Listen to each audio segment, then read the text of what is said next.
আল্লাহ তাআলা আমাদেরকে এক সীমাহীন জুলুম নির্যাতন থেকে হেফাজত করেছেন। এই দেশের আলেম ওলামাদেরকে যে নির্যাতন করা হয়েছে 2009 সাল থেকে শুরু করে এই সরকার 5 আগস্ট চোর ডাকাতদেরকে, চোর ডাকাত মদখোর গাঁজাখোররা পায়ের পর পা তুলে বসেছে, হেসেছে, আর আলেম ওলামাদেরকে হাত করা পরিয়ে পায়ে শিকল বেঁধে আদালতের কারাগারের সামনে, আদালতের সামনে টেনেছে। কথা বলেন ঠিক না বেঠিক?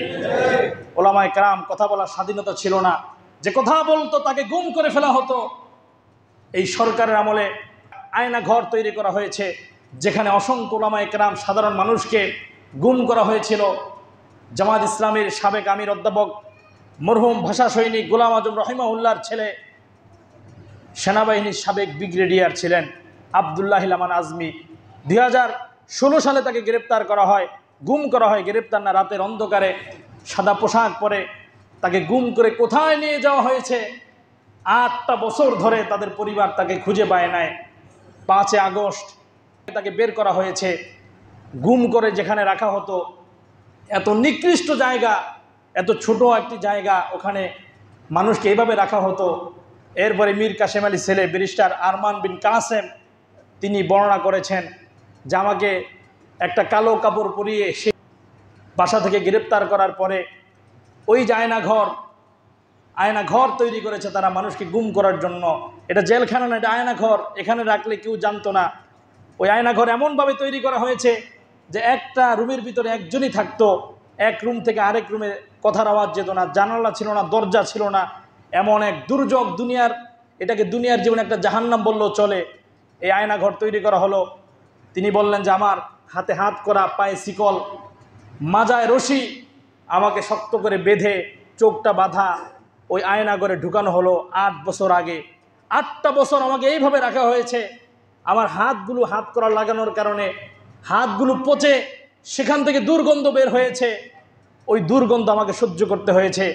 আমি 8টা বছর চিৎকার করে বলেছি যে আমি তো এখানে শুধুই পড়ে আছি, একটা কোরআন শরীফ দেন অন্ততপক্ষে, যে অন্ততপক্ষে কোরআন শরীফ পড়তে সময়টা কাটাবো।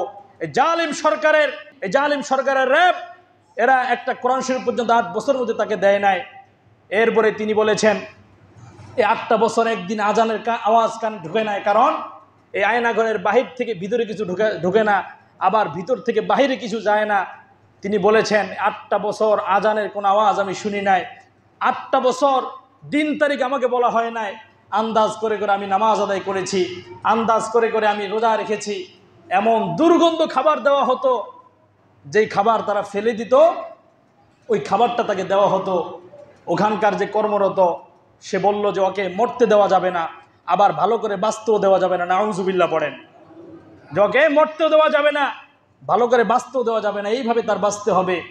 5 আগস্ট রাতের বেলা তিনি তাহাজ্জুদে নামাজ দাঁড়িয়েছিলেন। ওই যে র্যাবের স্বৈর শাসকের স্বৈরাচার র্যাব তাকে গালিগালাজ করে তাকে তাড়াতাড়ি নামাজ শেষ করতে বলল। তাকে সেখান থেকে বের করে একটি গাড়ির উপরে রাখলো। তিনি বলেছেন যে আমাকে গাড়ির উপর চিৎ করে শুয়ে আমার শরীরের উপর 2 জন বসলো। এরপরে 5 আগস্ট যেদিন পতন হয়েছে ওই রাত্রে আমাকে নিঝুম একটা জায়গায় মাঠের মধ্যে ফেলে দিয়েছে, কালো কাপড় মাথায় পেঁচানো। তিনি বলেন যে আমি ধারণা করেছি হয়তো আমাকে আজকেই শেষ করে দিবে। মাঠের মধ্যে ধাক্কা দিয়ে ফেলে দেওয়ার পরে অনেকক্ষণ যাওয়ার পরে তিনি মনে করলেন যে মরে গিয়েছেন, কিন্তু আবার যখন নড়াচড়া করলেন দেখলেন যে তিনি বেঁচে আছেন, মারে নাই। তিনি কাপড় খুললেন, অন্ধকার দেখলেন চতুর্দিকে। কোথায় যাবেন? 8 বছর আগে বাসা থেকে নিয়ে আসা হয়েছে। 8 বছরে ঢাকা শহর অনেক পরিবর্তন হয়েছে, ঠিক না বেঠিক? তিনি একটা মসজিদের কাছে চলে গেলেন, ইমাম সাহেবকে বললেন যে আমাকে ইবনে সিনা হসপিটালের কাছে নিয়ে যান। কারণ এমন হয়ে গিয়েছে 8 বছর আগের যে যুবক, এখনকার ছবি যদি আপনি ফেসবুকে দেখেন, বৃদ্ধ হয়ে গিয়েছে 8 বছরে, চিকন হয়ে, চেহারা চেনা যাচ্ছে না, মাথার চুলগুলো পর্যন্ত উঠে গিয়েছে। এত নির্যাতন সেখানে করেছে জালিম শাসক। এরপর ইবনে সিনা হসপিটালে যখন তাকে নেওয়া হলো, ওখানকার ম্যানেজারকে বলল যে ব্যারিস্টার আরমান নামে কাউকে আপনি চিনেন? ব্যারিস্টার আরমান চোখের পানি ছেড়ে দিয়ে বলে আমি ব্যারিস্টার আরমান।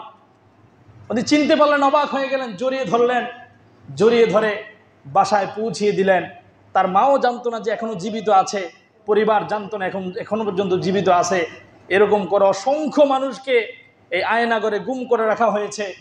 বিএনপির নেতা ইলিয়াস আলীকে গুম করেছে অনেক আগে। সেনাবাহিনীর একজন, পুলিশের একজন এসআই গতকালকে লাইভে এসে বললেন যে আপনারা যারা বিএনপি নেতা ইলিয়াস আলীর আশা এখনও করেন, আপনাদের জন্য দুঃসংবাদ, তিনাকে আরও অনেক বছর আগে কক্সবাজারে নিয়ে পতেঙ্গা সমুদ্র সৈকতের মাঝখানে মুখে পলিথিন দিয়ে তাকে হত্যা করেছে, তার হাত কেটেছে, পা কেটেছে, তার পেটের গোস্ত ভারী পাথরের সাথে বেঁধে সমুদ্রের নিচে দাবিয়ে দেওয়া হয়েছে। নাউজুবিল্লাহ বলেন।